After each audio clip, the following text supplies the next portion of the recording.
etc. I think we all want to do something that outlasts us. I think we all want proof that we were here. We all want to do something that says, but for my presence in this world, this would not exist. It's just not true that most of these are volunteer communities where nobody's making money. And IBM makes money from Linux because it saves itself $1 billion a year developing its own proprietary operating system. And it's created a platform upon which it's built a multi-billion-dollar business. It's been very interesting to see what's going on with the low-cost carriers in Europe, the airlines. Ryanair, the president of Ryanair, has promised that airfare will become free, that the seat will become free.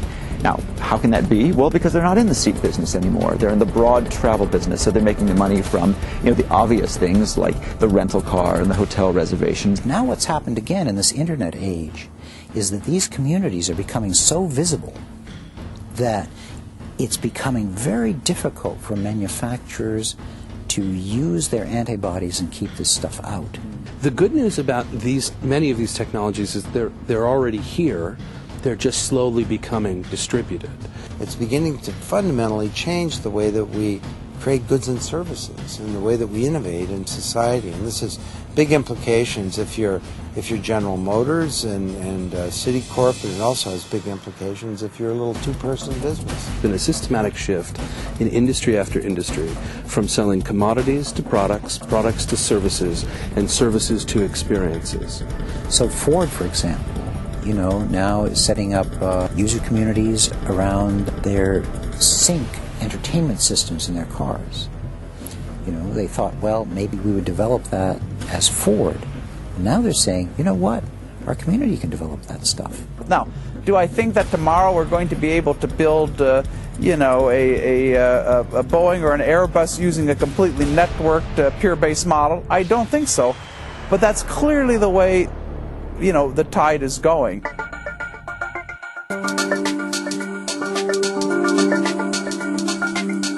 Difficult to figure out, always hard to execute.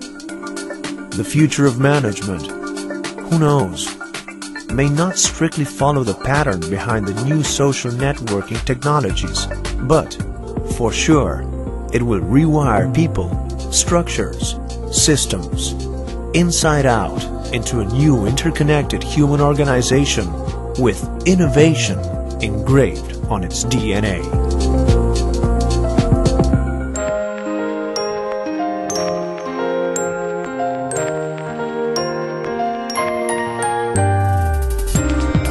Management, as we know it today, was invented as a sort of technology to solve a specific kind of problem, that of efficiency and productivity associated to scale and volume.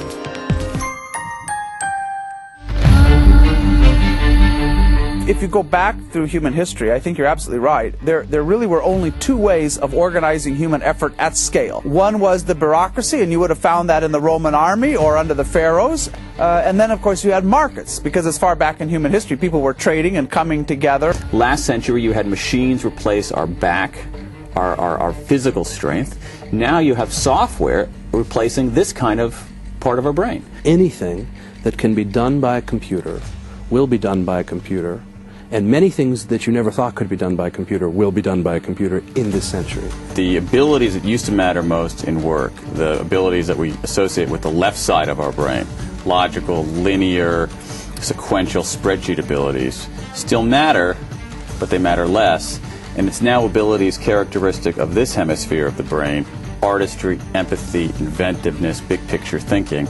Those are now the abilities that matter most. And so this era of manufacturer-dominated innovation is beginning to fade away, and users are beginning to take central stage. You can think of management just as a technology. It's a social technology, but it's just a technology for, getting groups of people to do things.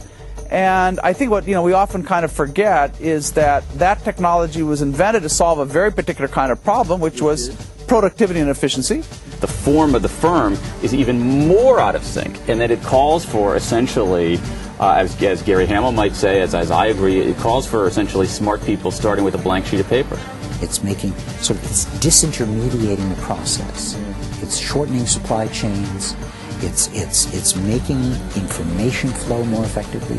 It's just better for social welfare. It's better Unless your organization encourages people to bring those capabilities of passion and initiative and creativity to work every day, I mean, you know, if you're not doing that, our only other choice is we all join the race to the bottom.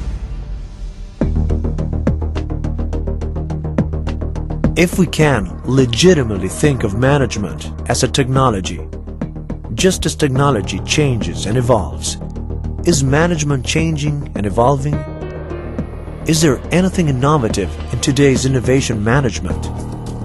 Or is it just another gimmick, a passing phase fleeting over the hot topics of business, marketing, products, customers, people?